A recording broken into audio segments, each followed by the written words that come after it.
friends, welcome back to RC With Popeye. I hope you are doing fun and enjoying the life to the fullest. And today with this message, let's start our new video project where I'll show you the shock absorber upgrade for WPL RCs. As you know, the stock leaf springs in WPL RCs are quite stiff.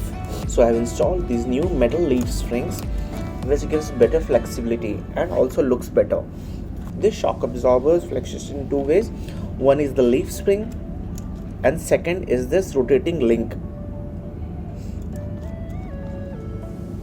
To fix this leaf springs in the front, you will have to customize your steering links and bend it in such a way that it doesn't touch the springs.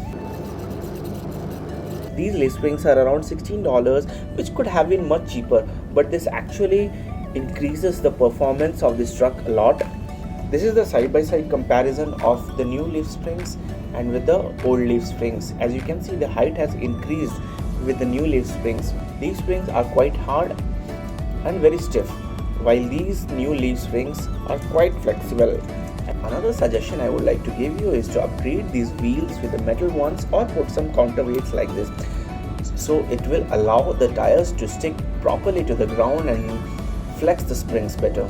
I'll show you the demo in a while. This is the demo of old leaf spring. I put some weight here.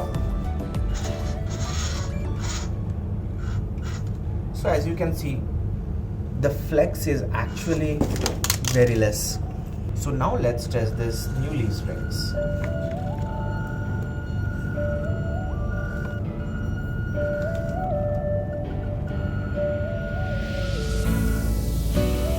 So as you can see, the flex is much better.